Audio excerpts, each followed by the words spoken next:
Hello friends, എല്ലാവർക്കും സ്വാഗതം പുതിയ വീഡിയോയിലേക്ക്. ഇന്ന് ഞാൻ വന്നിട്ടുള്ളത് വളരെ സ്പെഷ്യൽ ആയിട്ടുള്ളൊരു എഗ്ഗ് ഡിഷായിട്ടാണ്. നല്ല കൊഴുത്ത ഗ്രേവിയോട് കൂടിയിട്ടുള്ള രുചികരമായിട്ടുള്ള എഗ്ഗ് കോക്കനട്ട് കറിയാണ് കേട്ടോ ഇന്നിവിടെ ഉണ്ടാക്കാൻ പോകുന്നത്.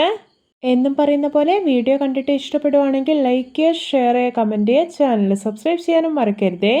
പിന്നെ ഫേസ്ബുക്കിലൂടെയാണ് വീഡിയോ കാണുന്നതെങ്കിൽ പേജ് ഫോളോ കൂടി ചെയ്യണേ. അപ്പോൾ നമുക്ക് നേരെ വീഡിയോയിലോട്ട് പോവാം. ആദ്യം അരപ്പ് റെഡിയാക്കാം. അതിനായിട്ട് മിശ്ര ചെറിയ ജാറിലോട്ട് ഒരു 7 ടേബിൾ സ്പൂൺ തേങ്ങ ചിരകിയത് ഇട്ട് കൊടുക്കാം. പിന്നെ ഇതിലോട്ട് ഒരു വലിയ ഉള്ളിയുടെ പകുതി അരിഞ്ഞത് ഇട്ട് കൊടുക്കാം. ഇതിലോട്ട് 4 പച്ചമുളക്, 2 ടേബിൾ സ്പൂൺ തൈര്, 2 കഷ്ണം ഇഞ്ചി, പിന്നെ ഒരു 7 ബദാമും ഒരു 10 അണ്ടിപ്പരിപ്പും ഇട്ട് കൊടുക്കാം. പിന്നെ ഇതിലോട്ട് കുറച്ച് വെള്ളം ഒഴിച്ചിട്ട് നല്ല സ്മൂത്ത് ആയിട്ടൊന്ന് അരച്ചെടുക്കാം. ഇപ്പോൾ ഇത് നല്ല സ്മൂത്തായി തന്നെ അരച്ചെടുത്തിട്ടുണ്ട്. ഇതൊന്ന് മാറ്റി വയ്ക്കാം. ഞാനിവിടെ ഒരു പാൻ അടുപ്പത്ത് വെച്ചിട്ടുണ്ട്. ഇതിലോട്ട് 1.5 ടേബിൾ സ്പൂൺ ഓയിൽ ഒഴിച്ചു കൊടുക്കാം. ഓയിൽ ചൂടായിട്ട് വരുമ്പോൾ ഒരു 1/2 ടീസ്പൂൺ മുളക് പൊടിയും 1/4 ടീസ്പൂൺ മഞ്ഞൾപ്പൊടി ഇട്ട് കൊടുക്കാം. ഇതൊന്ന് മിക്സാക്കി എടുക്കാം. ഒരു മീഡിയം ഫ്ലെയിമിൽ വെച്ചിട്ട് ചെയ്യണം, അല്ലെങ്കിൽ മുളക് പൊടിയൊക്കെ പെട്ടെന്ന് തന്നെ കരിഞ്ഞു പോകും. ഇനി ഇതിലോട്ടൊരു 3 ബോയിൽഡ് എഗ് ഇട്ട് കൊടുക്കാം. ഇതൊന്ന് ഷാലോ ഫ്രൈ ചെയ്തെടുക്കാം. ഇപ്പോൾ ഇത് പാകമായിട്ടുണ്ട്. ഇനി ഇതൊന്ന് ഫ്ലെയിം ഓഫ് ആക്കിയിട്ട് മാറ്റി വയ്ക്കാം. കറി ഉണ്ടാക്കാൻ വേണ്ടിയിട്ട് ഞാനിവിടെ ഒരു കടായി അടുപ്പത്ത് വെച്ചിട്ടുണ്ട്. ഇതിലോട്ട് 2 ടേബിൾ സ്പൂൺ ഓയിൽ ഒഴിച്ചു കൊടുക്കാം. ഓയിൽ ചൂടായിട്ട് വരുമ്പോൾ 2 വറ്റൽമുളക്, ഒരു കഷ്ണം പട്ട, 3 ഏലയ്ക്ക, 4 ഗ്രാമ്പൂ ഇട്ട് കൊടുക്കാം. എന്നിട്ട് ഇതൊന്ന് ഫ്രൈ ചെയ്തെടുക്കാം. ഇനി ഇതിലോട്ട് 2 വലിയ ഉള്ളി അരിഞ്ഞത് ഇട്ട് കൊടുക്കാം. എന്നിട്ട് ആവശ്യത്തിന് ഉപ്പ് കൂടി ചേർത്തിട്ട് നല്ലപോലെ ഒന്ന് വഴറ്റിയെടുക്കാം. ഇപ്പോൾ ഇത് ഉള്ളി അത്യാവശ്യം വഴന്നു വന്നിട്ടുണ്ട്. ഇനി ഇതിലോട്ട് ഒരു തക്കാളി അരിഞ്ഞത് ഇട്ട് കൊടുക്കാം. പിന്നെ കുറച്ച് കറിവേപ്പില കൂടി മുറിച്ചിട്ട് കൊടുക്കുന്നുണ്ട്. എന്നിട്ട് വീണ്ടും വഴറ്റിയെടുക്കാം.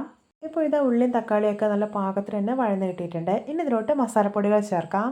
1 ടീസ്പൂൺ മുളക് പൊടി, 1/4 ടീസ്പൂൺ മഞ്ഞൾപ്പൊടി, 1/2 ടീസ്പൂൺ മല്ലിപ്പൊടി, 1/2 ടീസ്പൂൺ കുരുമുളക് പൊടി. ഇതെല്ലാം ചേർത്തിട്ട് നല്ലപോലെ ഒന്ന് ഇളക്കി യോജിപ്പിച്ചെടുക്കാം. മസാലപ്പൊടികളൊന്നും കൂടുതലായിട്ട് ചേർക്കേണ്ട ആവശ്യമില്ല, കുറച്ച് ചേർത്താൽ മതി. ഇനി ഇതിലോട്ട് അരപ്പ് ചേർത്ത് കൊടുക്കാം. കുറച്ച് ജാർ കഴുകിയിട്ട് വെള്ളം കൂടി ഒഴിക്കുന്നുണ്ട്. എന്നിട്ട് നന്നായിട്ടൊന്ന് ഇളക്കി യോജിപ്പിച്ചെടുക്കാം.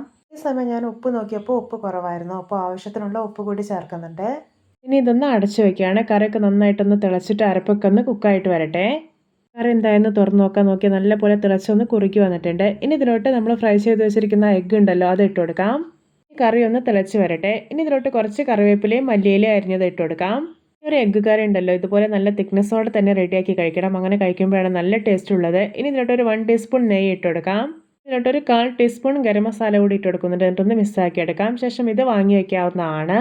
ഇത് നമ്മുടെ രുചികരമായിട്ടുള്ള വെറൈറ്റി ആയിട്ടുള്ള എഗ്ഗ് കോക്കനട്ട് കറി റെഡി. നോക്കിയേ, കാണുമ്പോൾ തന്നെ കൊതി വരുന്നില്ലേ? ഒരു ഗ്രേവി കണ്ടോ, നല്ല കൊഴുത്തിരിക്കുന്നതുകൊണ്ട് തന്നെ എന്തിൻ്റെ കൂടെ കഴിക്കാനും സൂപ്പർ ടേസ്റ്റിയാണ്. എല്ലാവർക്കും എൻ്റെ variety and tasty egg coconut curry recipe ഇഷ്ടപ്പെട്ടെന്ന് വിചാരിക്കുന്നു. ഇഷ്ടപ്പെട്ട സപ്പോർട്ട് ചെയ്യാൻ മറക്കരുതേ. അപ്പോൾ ഇതുപോലെയുള്ള വെറൈറ്റി വീഡിയോകളായി നമുക്ക് വീണ്ടും കണ്ടുമുട്ടാം. Okay, bye bye.